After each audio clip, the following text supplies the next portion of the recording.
don't fall in love with your solution, but fall in love with the problem. Whatever sector the government is allocating more funds, people are drifting towards that. Yeah, but like that's like Korea's case. But if we look beyond, then if we see overseas, even in Silicon Valley or wherever around the world, people follow trends, right? If you're running a co-working space, you have to either have a really good term with your landlord, or you have to own the space. If the customer is not paying, his opinion does not matter as much as the person who's paying you. I think that's why the founder's talent is so important. Everyone has fear, but not everyone has passion. I can't say we're a first-class country. We're a second-class country. What kind of third-tier talent would willingly come to a second-class country? How do you manage assholes? How do you handle that?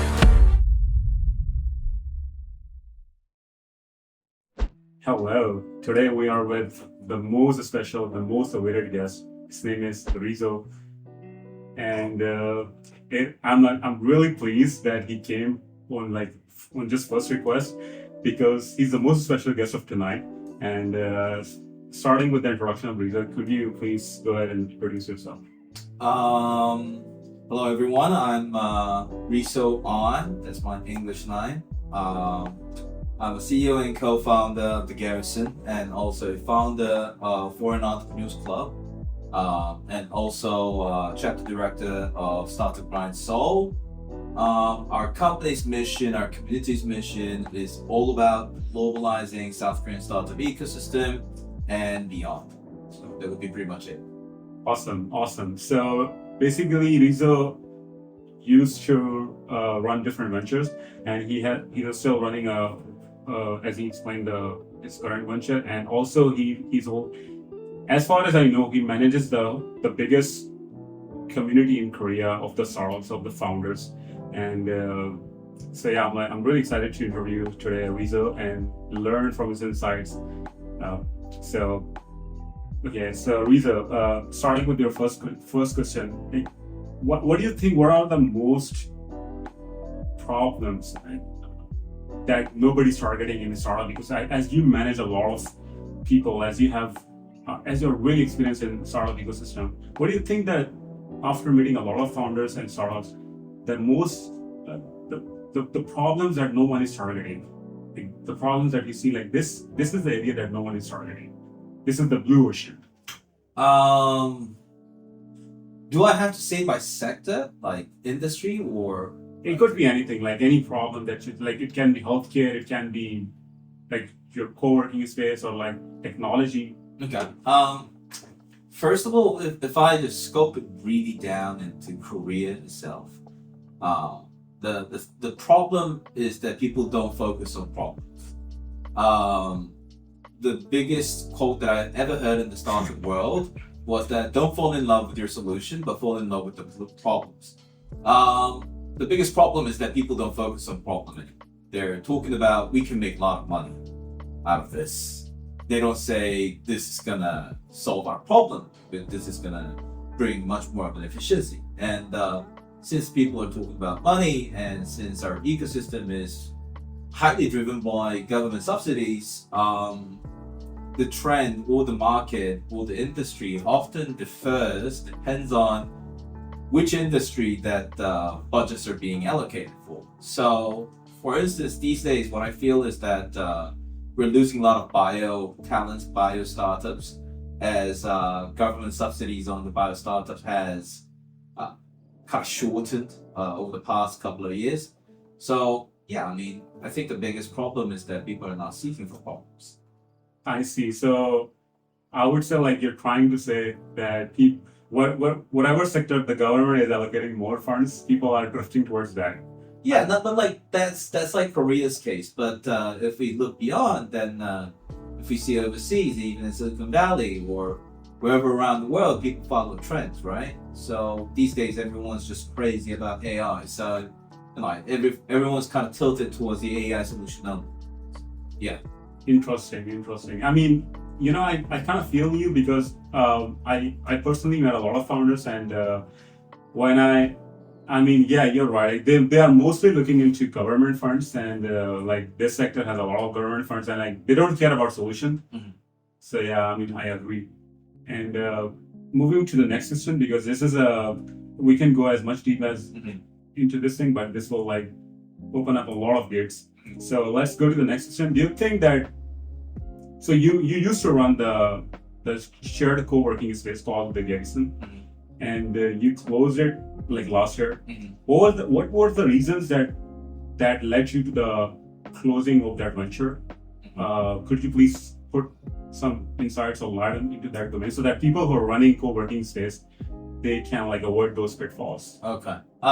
Many reasons or excuses I could make, but on top of everything, basically, it was not really profitable.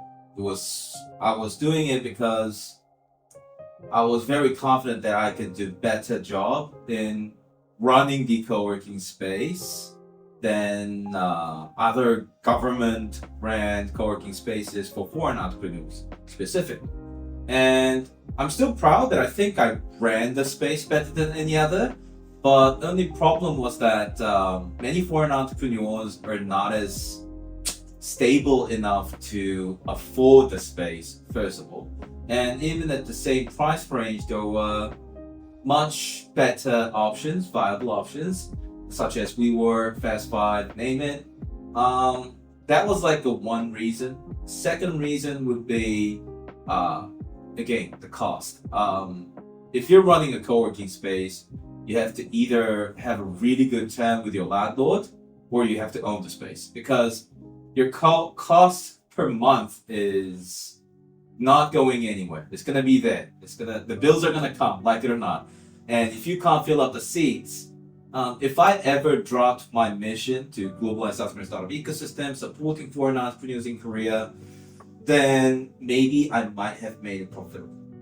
But since I was focusing on foreign entrepreneurs and co-working space for foreign entrepreneurs, yeah, it was very hard to make numbers. I see. And okay, interesting. So, I mean, in this all tenure, you were with your co-founder, as I know, his name is Jay. So, just for the audience, and did you ever because as you said, the company was not profitable as much as it was expected, and during this all tenure, did you ever run into like some arguments or like because you know when the company is not making a lot of profit, usually the co-founders start having conflicts on the ideas or the management of the execution. So did you ever run into that problem? To be honest, we never had a fight. We never had a conflict. Me and Jay, we've been co-founders since 2019, and we never had a conflict. Yeah. So the Garrison was from 2019. I mean, originally the Garrison was a terminal, a startup agency. We used to bring in wholesaler ships from abroad, but now we're moving towards different parts of business. And what is the advice that you would like to give to anyone who's trying to get into this business, co-working space business? For co-working space business, just have enough assets, have enough money to run the space. You know what I mean? To rent the space from first place. Or either just own the space. I mean, running the space and really financially making it profitable, it could be very different. Because we had a really good user experience and I'm very proud for it. But the thing is, the only problem was that it was not really profitable. So you have to really consider it by inch, yeah. So do you think that WeWork case is kind of similar thing? No, I think it's a totally different thing. For me, my target group and our standout was that it has to be a foreign entrepreneur who's using the space, right? So we only occasionally rented out our space to few Koreans who were doing events that's targeting for foreign entrepreneurs. So if we calculate the numbers, I didn't know this number by then, but now I know. In South Korea, we have 2.5 million foreigners, and entrepreneur population of those foreigners is 0.01%. Holy shit! Nationwide. Wow. And imagine imagine that's your total available market is extremely small. So they're not using our space because they can afford it, because they like it, right? But also at the same time, there are people who can't use our space because they can't afford it, although they like it, right? Well, what led you to the like? What were the events that led you to come up with this idea? Like, because like as you know, foreigners usually when they come to the foreign land, they don't have a lot of budget usually. So, did you consider those factors when you were like starting out, or but like you just like, I'm gonna go all? I mean, to be honest, I didn't. I knew it was not going to be preferred. I knew it. I see. I knew it. And I think the best thing that we did is that we hosted a lot of events. And that kind of barely got us going. It helped us branding ourselves as a foreign entrepreneur's place. And at the end, I recognized, it doesn't have to be a physical space. It could be something online. And by using that, our community has really grown exponentially. So, exactly. Can't complain. I mean, whatever connections I built in Korea is because of Riso. It's because of his events that he threw. Like I started I give the huge credit to Riso because when I started this, when I explored the entrepreneurship, the first person I came to know was Alan, and then the second person I came to know was Riso. He introduced me to Riso, and he said this guy throw these events and like blah blah. And I started going to the events, and I got connected with a lot of startups and founders, and this is where I got started. And then we both transcribed what only blah blah. And yeah, so moving ahead, you're the most well-connected person in Korea, like in startup ecosystem, as far as I know. How did you build these connections? One of the things that come into my mind, as you already explained, because of the events that you threw, but any other secret that you have, is it your personality or attraction or? I mean, I can't say. I really don't want to admit to that word that I'm the most well-connected person, but I would rather say I'm one of those who are well-connecting person. That's how I would like to phrase it, because I see a lot more people who's much more well-connected, but literally they're just connected. They're just LinkedIn friends, or they just share a business card, and they just know each other. But for me, I really try to know the person. At least if I get to know someone, let's say I hosted an event and I met 10, 12 new people, then over the month, I try to at least have a coffee or Zoom call and get to remember what they're doing.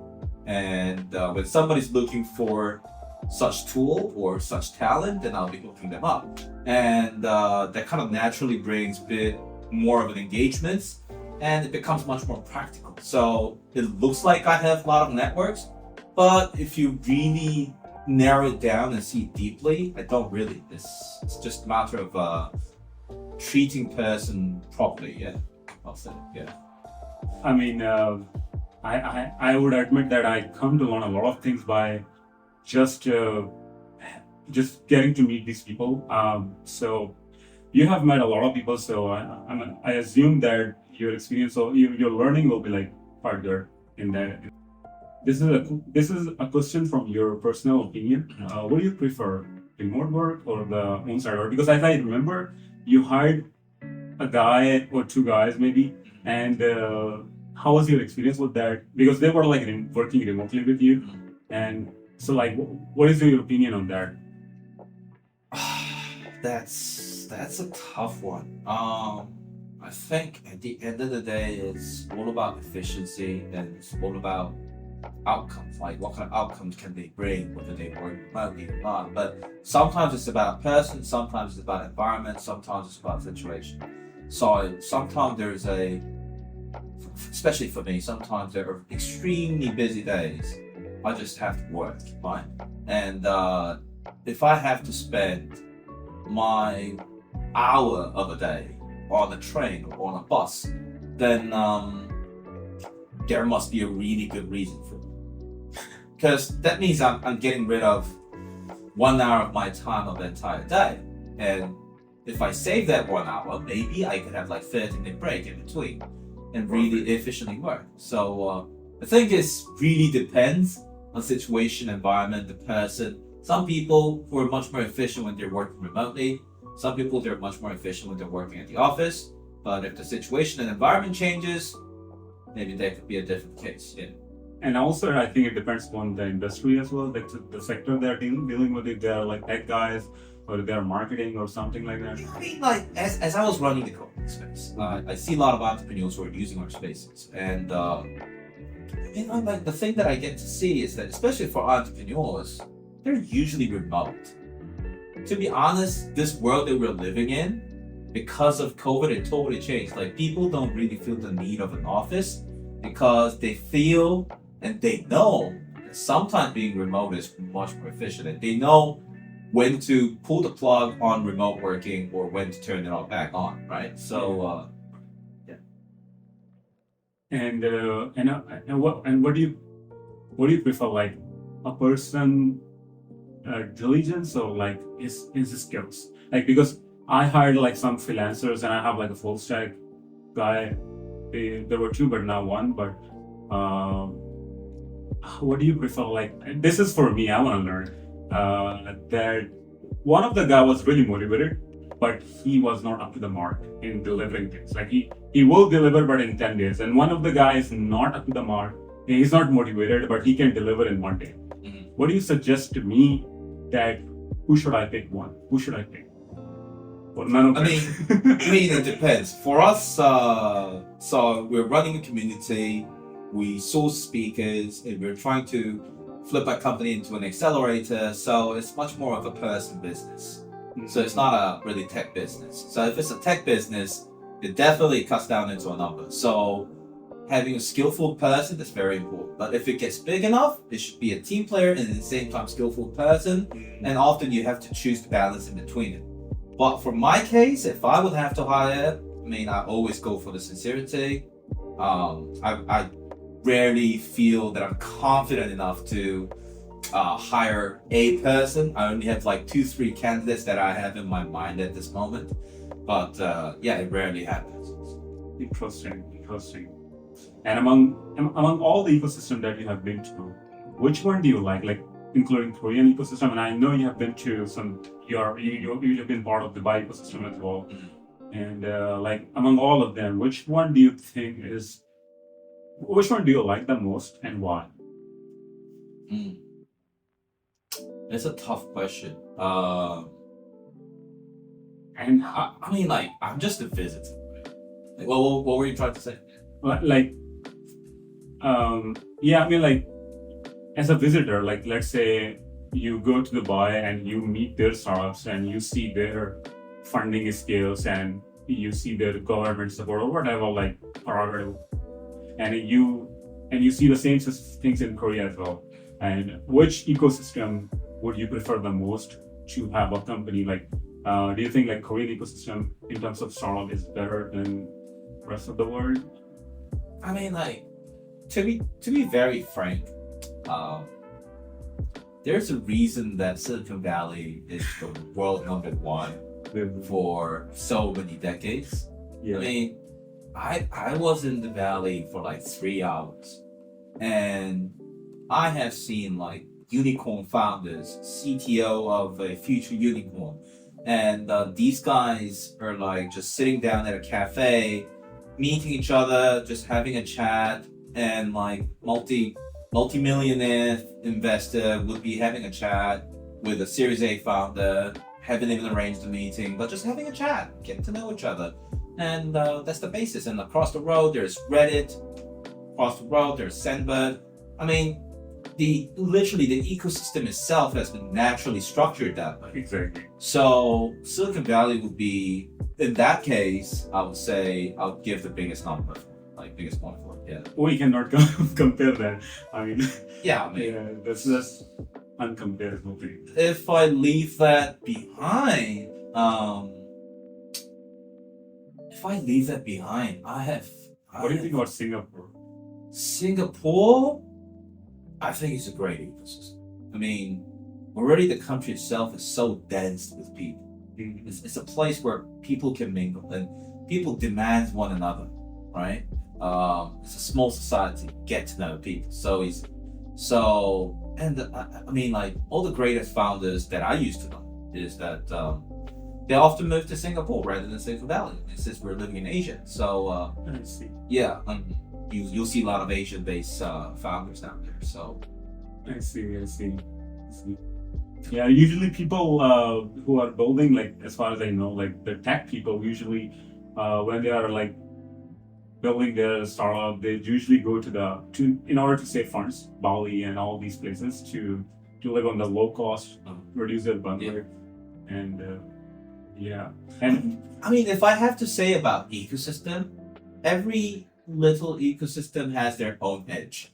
I mean, if you consider like Senegalese startup ecosystem, people will be like saying, do they even have an ecosystem, right? But actually they do.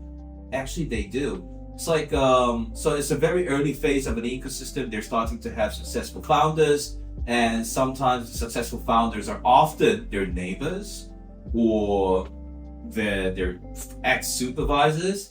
So they get to build a very strong connections, and it's really motivating the founders, right? Tunisia, say they're having great record-breaking startups. They're starting to have much bigger investors here and there, and it's a small society again, so they know one another and they hit one another. interesting. Yeah, because it has each ecosystem has their own advantages. So actually, you say that. I mean, I can't really say I know, but it's the feeling that I had when I was in there. I see. Yeah. I see.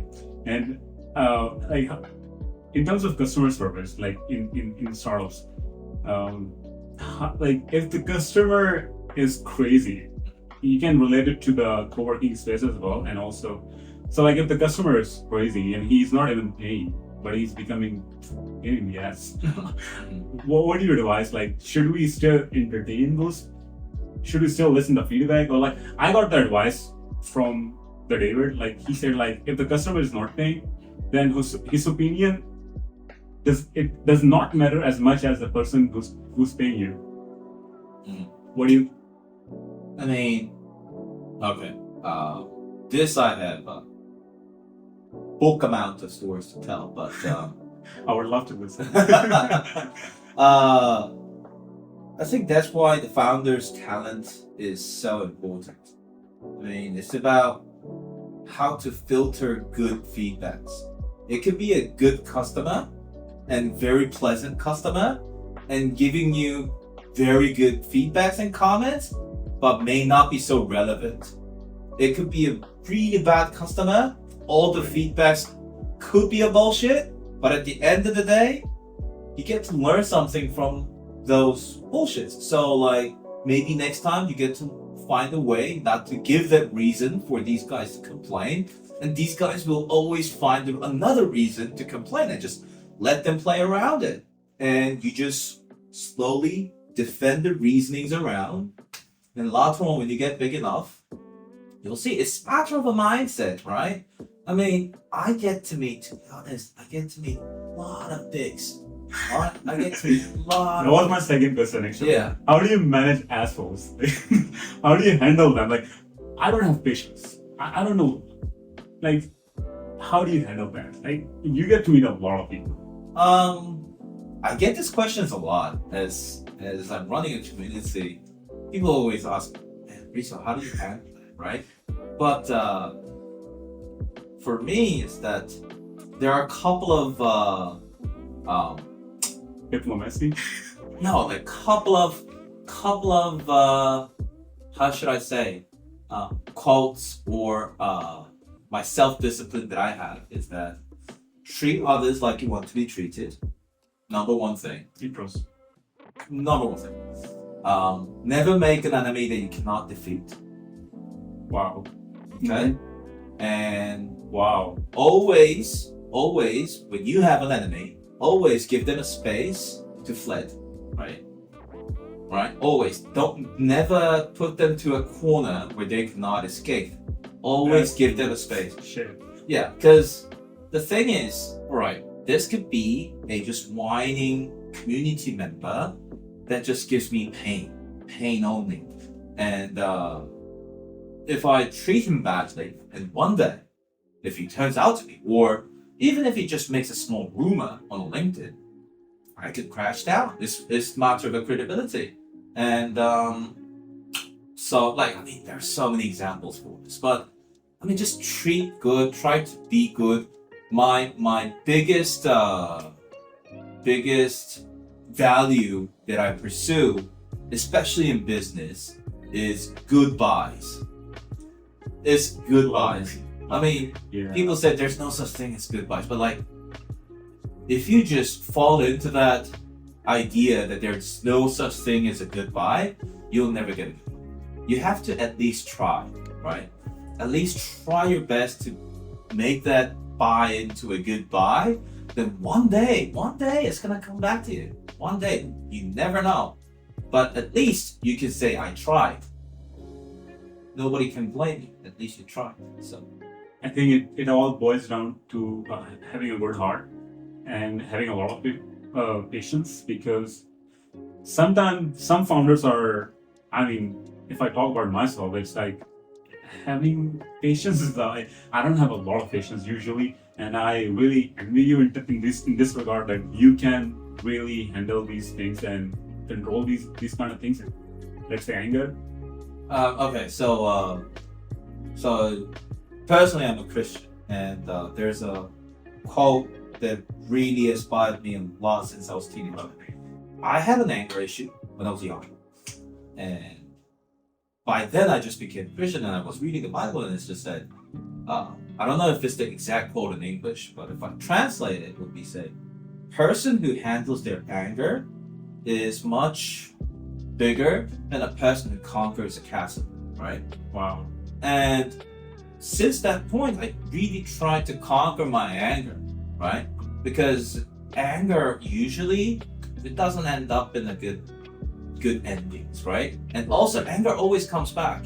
And when you're doing business, you get to make enemies. Like it or not, you get to make enemies. Like it or not, there will be dicks, there will be a conflict of interest, there will be conflict of opinion. And the thing is, there will be a moment for vengeance. It's a matter of a time. You have to wait for a right timing when you can actually win this thing, right? Just expressing your anger at the moment when you cannot beat him or win him or outspeed them, it's pointless. It's only going to damage yourself. But when you just keep their anger and just source it as your energy for pure focus and works, then there will be a right timing that comes back to you and say, this is the right time to express it. So I think I would say like the thing that you should channel your anger in the right direction as an energy, so that you can focus more on the product or whatever you're trying to do, and just outcompete. The results will speak themselves. Exactly. Right. Yeah. Exactly. And I can see that the religion in this regard for you played a big role. Yeah, I mean, and I think, also for everyone. And also the experience. Like, don't punch above your weight, right? I punched above my weight many times, and I was beaten up.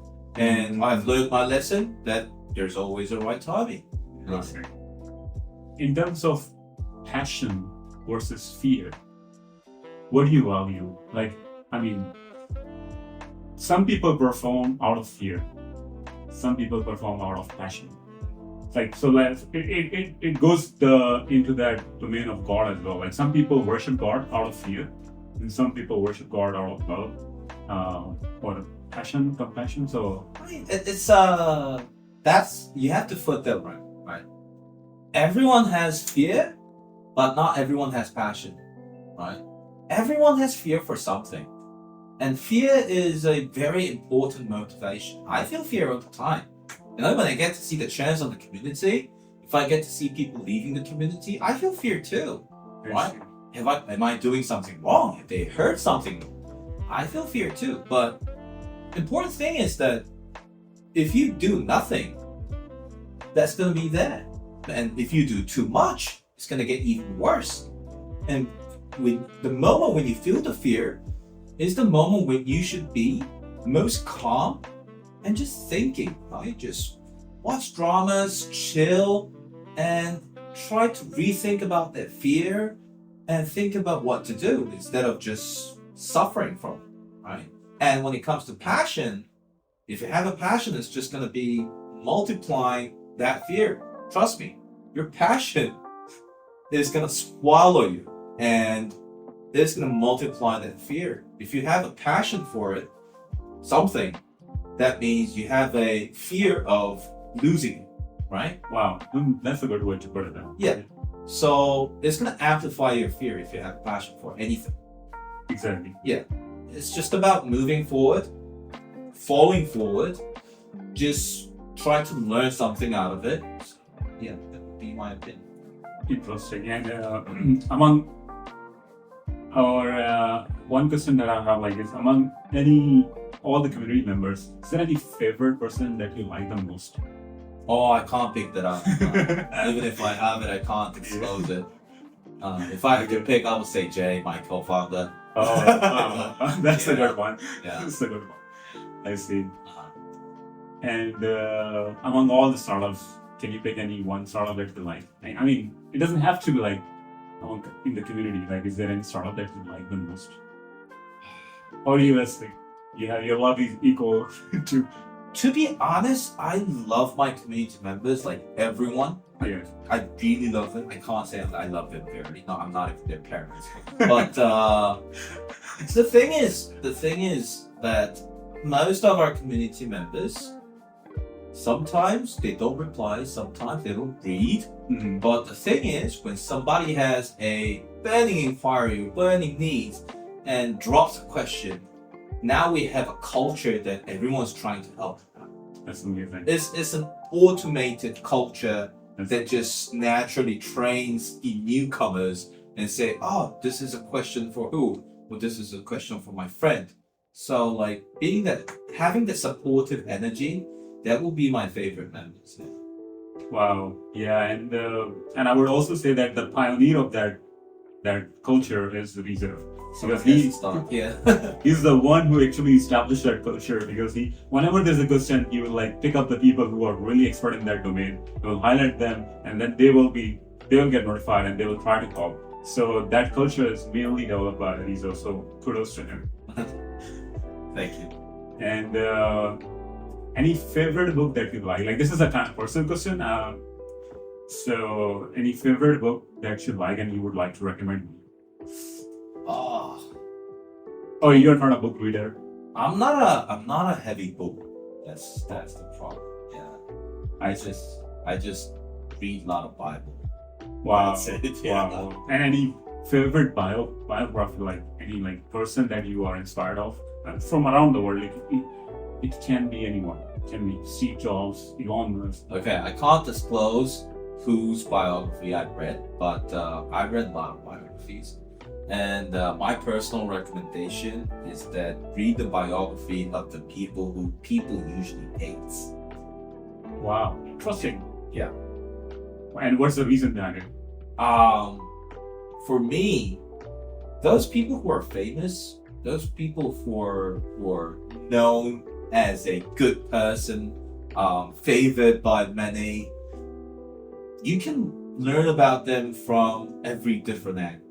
You'll hear it from a graduation speech, you'll hear it from a sermon, you'll hear it from news. But when you get to acknowledge a person who is publicly known to be notorious, or people don't really favor them, or only few favors them, then you only hear the bad things. You only hear the bad things. But if you read these people's biography, you get to learn, oh, there was a reason for these bad things. I see. Oh, maybe there's something that I could learn from this guy, right? So it kind of really inspires you in a way. You get to learn something. Doesn't mean that you're trying to become a bad person, but yeah. Interesting. Okay, and the other question I have is government of this is just came in my mind while listening to you. Like government of Korea is saying that produce more babies. Mm. Should the startup early stage founder take it serious?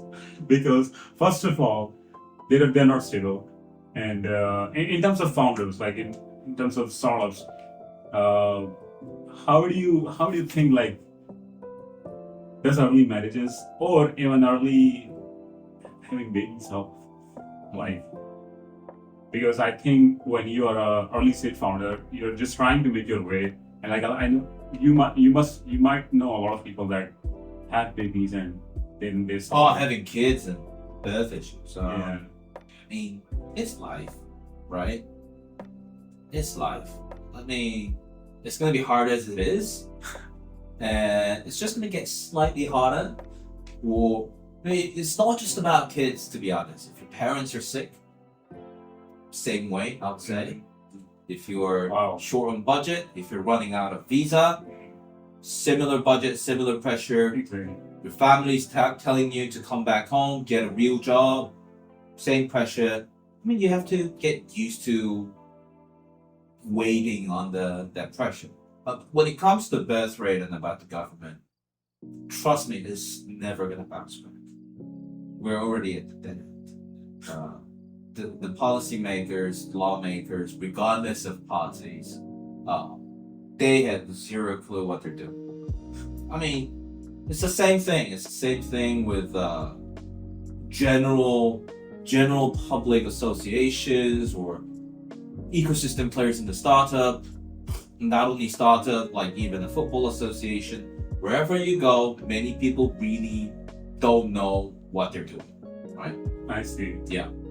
For instance, if you go check all the youth foundations in Korea, you'll find no chairman that has a black hair. Okay. Right. All of our issues. Okay. Right. Okay. Right. So I see. what are they gonna do, right?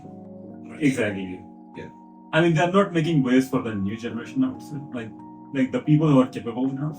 That's what you're trying. So like, I mean, it's just an Asian culture.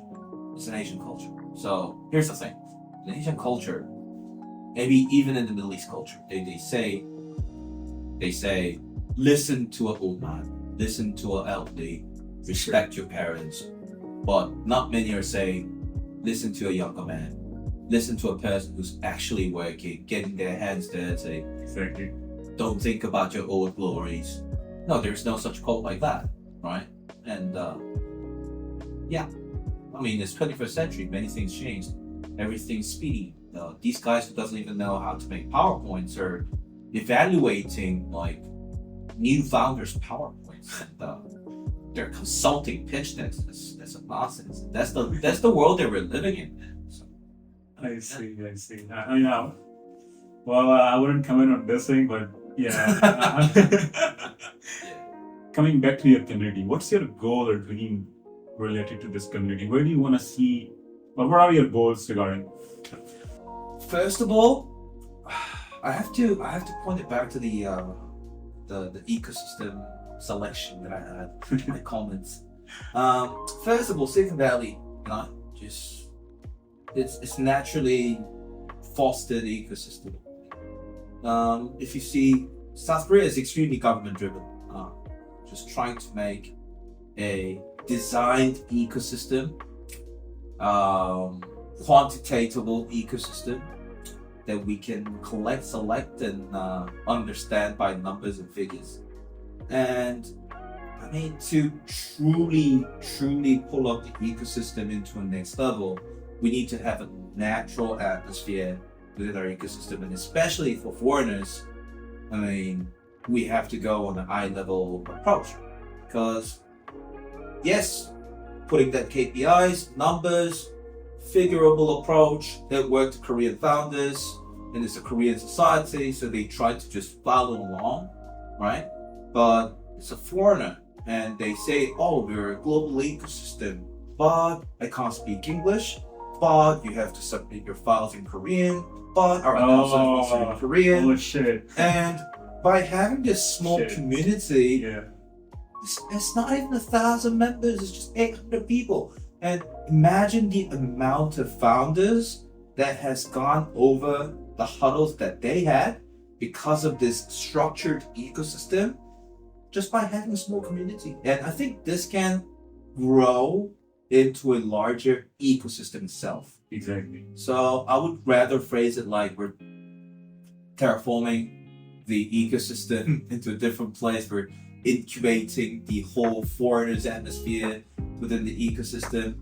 And at the end of the day, I just want to globalize South Korea's startup ecosystem. I mean, our population decline, market decline, our economic structure, all the figures are pointing at one thing, that we need to start immigrating, we need to start bringing in more talents.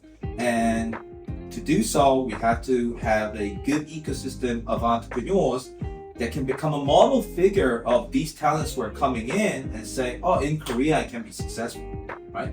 In Korea I can do something, Exactly. right? And part of that, I want to say that, oh, in Korea, if I want to become an entrepreneur, I have to know about this community, become a member, help one another.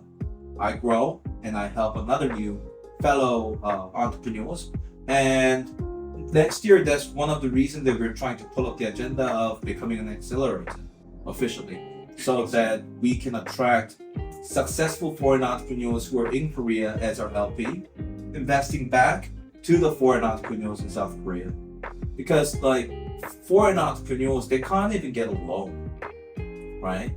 Only way to self-fund themselves is an investment. And when it comes to an investment, I've been talking to a lot of founders in Korea, and I often fall into this question and say, they don't even care whether it's an investment or a loan. They're willing to pay their interest. What they want is like burning knees to self-fund them and really pull this product to a next level. So yeah, that's one of the focus that our community or the garrison is having at this moment. I really pray for that. I really pray for this success, because I think personally it is going to help me a lot. And not just me, but a lot of founders, whatever issues you mentioned, they're 100% right. I can really, I've been living here for more than 4 years, or like at least 4 years. And I agree with everything he said. There are issues, and people say we want to be global, we want to make this ecosystem global, but actually there are, as he said, like we still have to submit the form in Korean. We still have to like look for the websites that supports those agendas that are still in Korean. I mean, if I let you know, there are a lot more agendas that's coming up, but I just cannot disclose it publicly. But I'm preparing, in the past I would say it's just a project, but I'm preparing something bigger than I would say project to really steer the foreign entrepreneurs ecosystem in South Korea. I'm really excited. Really excited for that. I think it's going to help a lot, everyone, not just me, all the entrepreneurs. And as you said, like if there is one example, then it will motivate all the other people. Like, oh yeah, this guy got successful. Like let's go. It's easy if you. Yeah. So. Oh, it's never gonna be easy. But, okay. Yeah. Okay. And I see. So. I think the next question that I had was also similar to this thing, because like if you would have a magic genie that you could rub and make your one wish come true, what would that be like? I think it would be like related to your project. No, not really. I just want people to have a bit more sincerity. Yeah. That's a deep. It's a deep answer. I mean, I generally want everyone to have some bit more sincerity. I'm not saying just be straightforward, but just sincerity towards what they're doing, towards what they're working, towards their role. I mean, if I deal with like South Korean startup ecosystem players, government institutions, accelerators, and even founders, not only Korean but also foreigners, I mean, people are losing sincerity. They're not really faithful to their works or jobs, and they say, I've done enough. These are the numbers and figures that I need, and if I accomplish it, I don't care. If you can't bring it, that's your problem. If you're really sincere, you will be saying, oh, why is this happening? Why is this repeatedly happening? We've done the survey last year, and we made these changes, and I've been interviewing these guys, I've been hearing to these people, and why aren't we changing? What's stopping our progress, right? Like, but nobody's asking that question. They're just busy burying the failure or glorifying their small success and performances that's written and filled up by empty MOUs. I mean, I think that's really pointless. You have to be a bit more sincere, like not only the ecosystem, but generally everyone. Because like so many people who are working at their office, they're just waiting for 6 p.m. That's their job. Coming at 9 a.m., waiting till 6 p.m., trying to work the least as possible. I think we just need to be a bit more sincere. Yeah. I mean, that was really deep answer, and I believe. I'm trying to be really careful because I don't want to disclose a lot of things because this guy is full of secrets. He has like a lot of things. So I'm trying to be careful what question to ask, what question not to ask. So because I know there must be one example that is running in your mind which led you to say this thing. I mean, I can't say one example. Seriously, like people are not sincere. They only care about how much they earn. They only care about revenue per annum, net profit. Yes, that's important. That's important, but are you sincere though? Like, have you been really driven by your mission?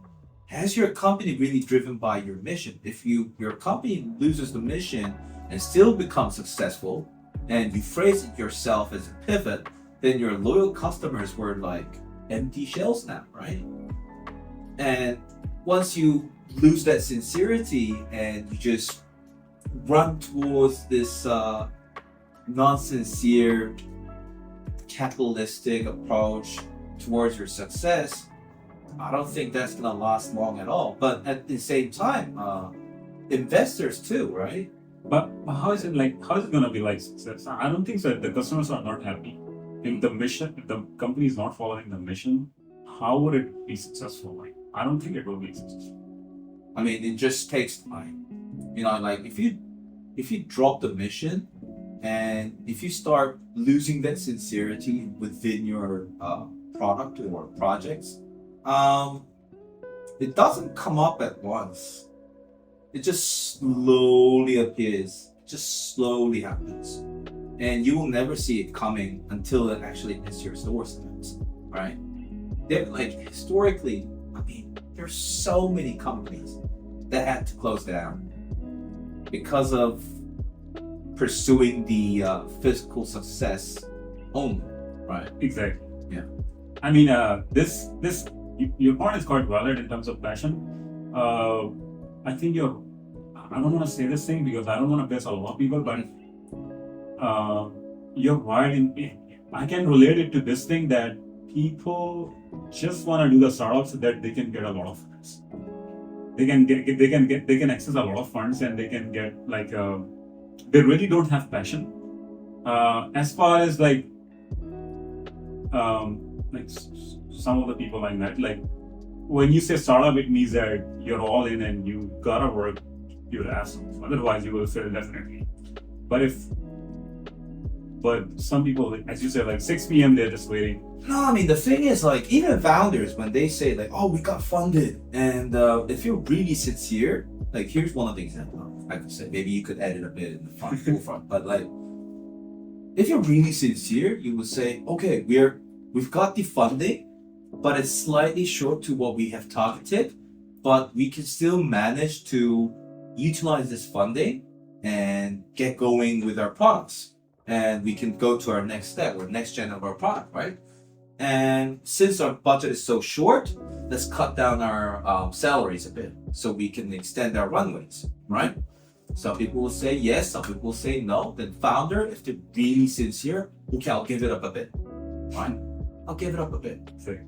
But if you're not sincere, you'll be like, no, okay, let's just not deduct our salaries. We'll just do what we can do within this fund. We'll get a new car. We'll do this, we'll do that. And then if we run out of money, and then let's think about it, right? It's a matter of sincerity. That's true. That's true. I've seen this thing, even though I'm not as experienced as you, but that's true. Passions matters a lot. I think in every domain, not just being as founder, it matters a lot. Even if you're working with someone, because someone is trying to put, like, if I had a chance to work with any company, it will be my privilege that the boss is teaching me. It's like I don't know anything, and he's investing his time, like you invested your time. You came here, and you, like, I have not enough knowledge as you, but you still invested your time in me. So that's like, do you do this thing very often, or you just look for, like, you can avoid this question as well.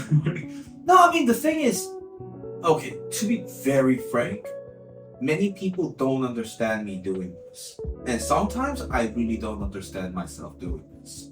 Sometimes I just sponsor other events out of my own pocket. Sometimes I try to cover up the expenses out of my own pocket for my startup events. And most of the events I had to spend my own expenses. And I agree. I just genuinely want to help, right?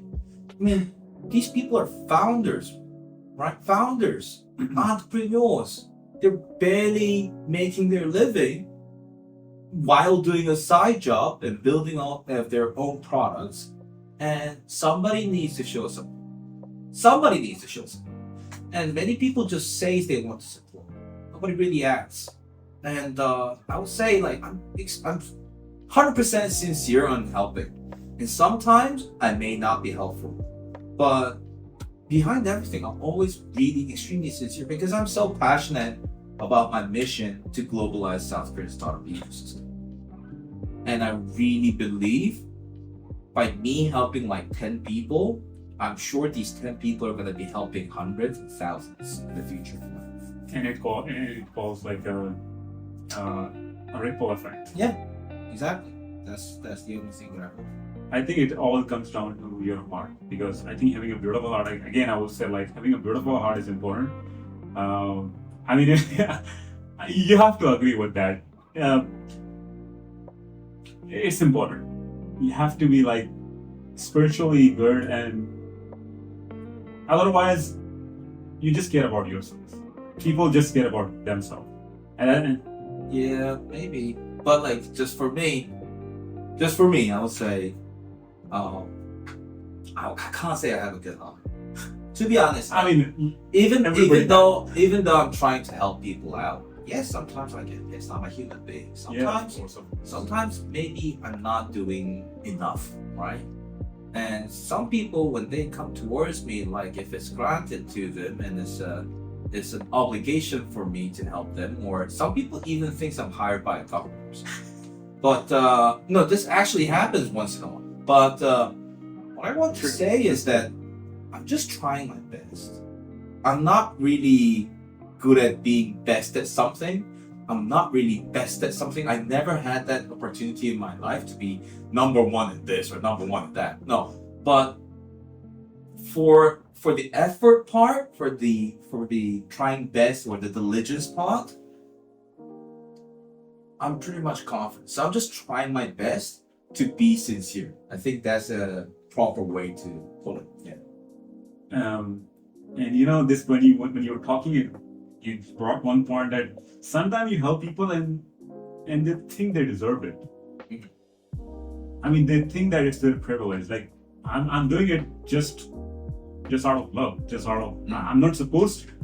But the people who's on the receiving end, they think that they deserve it. They own the help, like we were supposed to help. So I mean, you mentioned this point, and I totally agree, because I have some examples in that. I really try to understand those. I really try. The way I try it is that there are phases in life, right? Some people are extremely mature when they're age of 16 to 17, for instance. Ellen is extremely mature. He knows how to be thankful, how to get help, how to go out there and really pick up their opportunities. Some people, they're age of like 50, 60, and they have no clue. They have no clue what they're doing. And they act like they deserve it. So there are phases, maybe I try to understand by thinking, maybe he's really innovative. Maybe his business is extremely emergent. You know, maybe. But if it repeats, I usually tell him, I'm not your bot. I just tell him. Some foreigners sometimes ask me like my stupidest question, like where can I buy a good whiskey for my dad? I'm trying to go back to my home country and I'm trying to pick up a good Korean whiskey. And Oh my god. geez, guys, just Google it or ask your bartender, not your butler, right? But unless that's the case, I really try to. Yeah. I totally agree. Like, yeah. I mean, that's deep. Okay, coming to the last question, what advice you would like to give the government or the agencies who are managing this, who are just saying that we want to make it global? What advice is that you want them to please focus on these parts? These are the problems that you're not focusing. And maybe one day if they listen, they can implement those. To be 100% honest, they're hopeless, but again, I'll try my best. Just try to listen. I mean, I think that's one important thing. Listening with sincerity about the problems that these people are experiencing. These days, We're going to the water, like you, because you are in the water. Yeah. They are not. I mean, get their hands dirty, get their feet wet. I mean, these days I'm receiving calls like from unknown numbers. I think one call per one day or two calls for one day on average, inquiring me about inbound programs. How can we get foreign students engaged into this entrepreneurship program? Or how can we bring much more foreign entrepreneurs to Korea? And they say like, oh, these are our KPI, these are our numbers, and these are our payments. I mean, guys, you guys are not subscribing Netflix from me, right? Or you guys are not really subscribing ChatGPT tokens from me, right? Exactly. You're dealing with a human, dealing with people. Exactly. And these people, they're not really sincere. They have to really try to listen to these foreigners and really try to get into their shoes at least. For me, I was a foreigner in many different countries. I lived, I visited, I toured. But the thing is, as a foreigner, as a student who's really trying to think about the next stage of their life, their career, you're extremely anxious.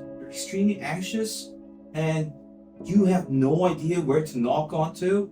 You have no idea how's your visa's gonna be extending. I mean, how long your rent is gonna be affordable.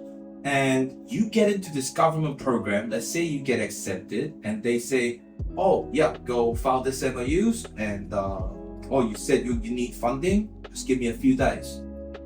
Nothing coming back. Oh yeah, you mentioned about funding, I'll come back to you. Nothing comes back. And at least they could say, oh, I looked for it, but I couldn't find it. Or I looked for it, but maybe you should talk to this person. Maybe you should talk to that person. I think I can introduce you to that person. At least try to listen and try to have that eye level standards. I have so many things to talk about this, and I literally think about writing a book about this for because inbound program is going to get bigger in Korea and people are looking for guidance. And number two will be drop your stereotypes and standards for foreign Korean governments, right? They will say, oh, if you're white, you're American, right? If you're white, you can be German, you can be French, you can be Italian, you can be African, you can be American, you can be any nationality. But South Korean government often, trust me, I've been into these kind of projects. So often they'd be saying, oh, we want 2 Caucasian males. What does it mean? like within the picture, or as our judge, as our evaluator, as our mentor, I know this guy is Korean American. Okay, I understand his background is like much more efficient and much more tailored for the startups, but can we get much more white people, like just white Americans? It's like for me, my question is that are you really taking care? Like, are you really considering about your batch program, about your entrepreneurs, about your foreigners that you have to take care of? Is that a manner that you can have as a sincerity? Or sometimes they'll be asking, hey, can you get me any Korean speaking foreigner who can act like a mentor? And I'll say, I could, but is it bringing in any goods? This is the problem about KPI driven focuses. I see. And this is totally coming from lack of sincerity, as I said. And lack of sincerity is causing lack of eye level approach, not properly listening, not really acting, Exactly. ending up with rubbish, accomplishing nothing, waste of another tax and waste of government budget, and they don't care because still sun's gonna rise, next year's gonna come, people will forget, and especially for foreigners, if any ecosystem players does anything wrong to foreigners, they just need to wait until when they lose their visa, Until nobody knows. and then nobody knows who's gonna sue. Any foreign entrepreneurs, who's gonna sue unless they're married to a Korean person, right? Who's gonna go to a lawsuit? I see. It's gonna take 2-3 years. You have to sustain your visa. At the same time, you go on the court, and you have to earn yourself and waste your time on the court and pay for your attorney and secure your runway. And in that condition, how many entrepreneurs in Korea that's actually existing who can really afford everything and get the visa? They'll just give up. They'll just give up. Exactly. Yeah. I mean, if this what you mentioned, if this happened to me, then I'll just give up. Like I don't have time for like suing someone or Yeah. running off with these things, and Yeah. and who will waste money on that? I mean, Yeah. it's like 2 years. What? Yeah. So, and I mean, even the D84 visa is a one year Exactly. 1 year length, 1 year. right? Exactly. And they're saying that they're under a discussion to extend this visa into 2 years length, but even when they extend it, it's a 2 year length. Every 2 year, you have to go refresh your visa. Exactly. I mean, I think first 2 years they give just 1 year. So like even second year when you extend, they give 1 year. I think so.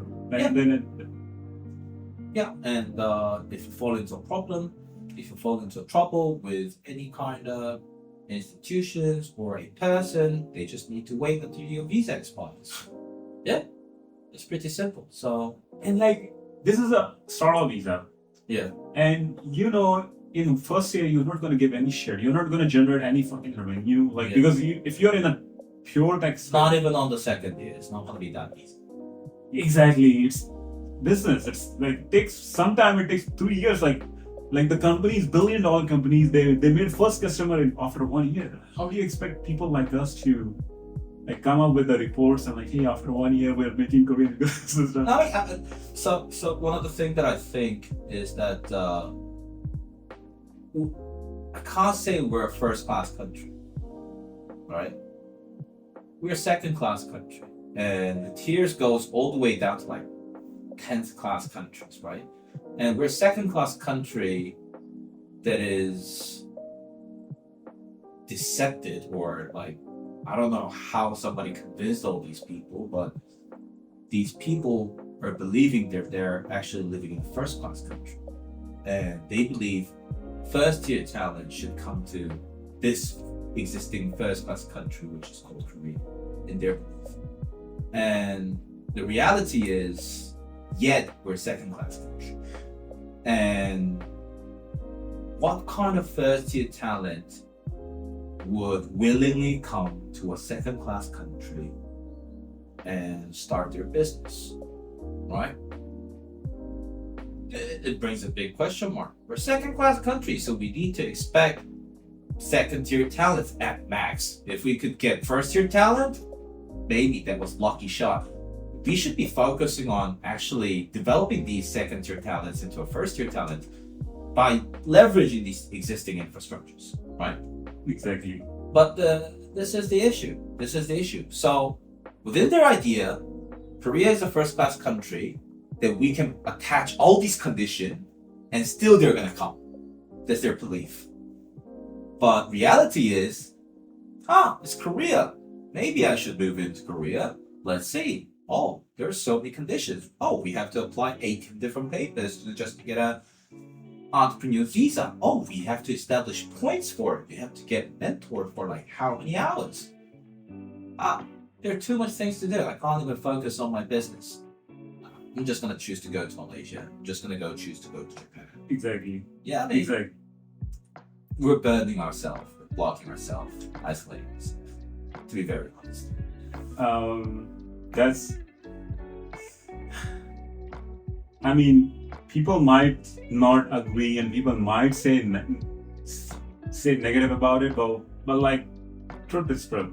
I mean, Riso, I believe like you are really involved in these things, and nobody knows as better as you. So, I totally agree with you. So. And I was like, these were like really deep conversations, and I think people can take it at the people. If any day the government or any person from there listen to this thing, I think they should focus on the things that these are discussed, and that would be really helpful. And all we can do right now is hope. With that, I will end the podcast. I mean, on that extent, I just want to say we can do better. We're just not doing it. We can do better. At least there's a hope, right? We can do better. Seriously, I have a belief in it. They will do it. Yeah. We'll do it. We'll do better. We'll do better. Yeah, we'll do better. It's perfect. Thank you so much, Riso, for Thank you so much coming for up the and invitation. enlightening so much. Thank you. Thanks, buddy.